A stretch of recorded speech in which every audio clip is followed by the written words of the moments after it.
ঘুরাবেন? আমার না বাইকে চড়তে খুব ভালো লাগে। অবশ্যই, তবে নিজের বাইকে, চুরি করা বাইকে না। চলেন। চল। খেয়ে দেখো কেমন হয়েছে।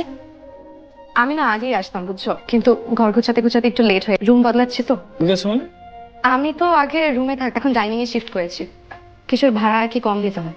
এটা আমাকে আগে বলবা না। এখানে বলার কি আছে? তুমি কি টাকি মাছ, চিংড়ি মাছ এগুলো কিনে তারপর রান্না করে নিয়ে আসছো?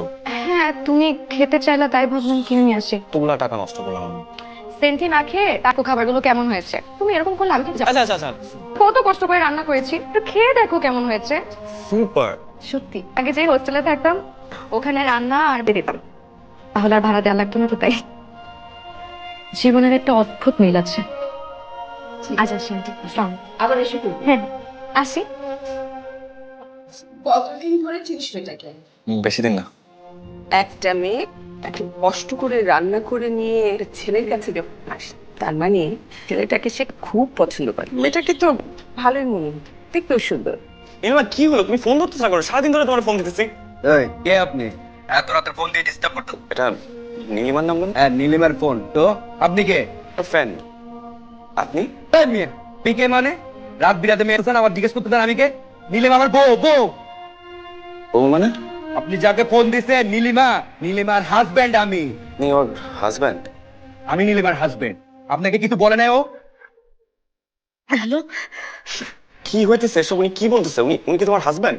আমি তোমার কালকে কথা বলি। হ্যাঁ রাখি। নীলিমা, নীলিমা উনি উনি কি সত্যি তোমার হাজব্যান্ড? আপনি আমার হাজবেন্ড। নীলিমার এত সাহস নাই, কারণ আমার তো আছে। এতদিন নীলিমা একা ছিল, এখন ওর সাথে আমি আছি। আর আমার চাচা ডিআইজি, আপনার নামে হুমকি, নারী নির্যাতন, পর্নোগ্রাফি আইনে কেস হয়। সোজা জেলে যাবেন, আমি হবে না। তারপর দেখি আপনি কি করতে পারেন। আমার ছেলে আমাকে সব বলেছে, মা তোমার অবস্থা হয়েছে আমার এক আত্মীয়ের মতো। ওর এক ফুপু, তারও এরকম একটা খারাপ লোকের সাথে বিয়ে হয়েছিল। তখন আমরা সবাই তার পাশে দাঁড়িয়েছিলাম। এখন আলহামদুলিল্লাহ সে ভালো আছে। কিন্তু আন্টি যাকে বিয়ে করেছে সে খুব খারাপ মানুষ। কিন্তু তুমি তো ভালো মানুষ, ভালো দিয়ে তো খারাপকে জয় করতে হয়। তুমি কিন্তু একদম কান্নাকাটি করবে না। মনে সাহস রাখো, তুমি পাশেই আছি। আপনারা দুই না থাকলে আমি একদম খড়কুটোর ভেসে যেতাম। বলছিলাম না, আমার আম্মু অনেক ভালো। তুমি অনেক কিছু করেছো আমি। সাইদ ফোন দিছে। কাজ করো আমাকে তো। ও, দুজন একসাথে? কি বলবেন বলেন। আপনি আমার বউরে নিয়ে যা ইচ্ছা করেন, আর কিচ্ছু আসে যায় না। আমি যেটার জন্য ফোন দিচ্ছি সেটা শুনুন। আমি ডিভোর্স দিই। আপনার কাছে ভিডিও, ছবি যা আছে কিছু দিয়ে দিন। আমাকে 20 লাখ টাকা দিতে হবে। আর কিছু? শুধু 20 লাখ টাকা হলেই হবে। আচ্ছা, আমরা আজকে প্রতারক চক্রকে আটক করেছি। 1 মিনিট।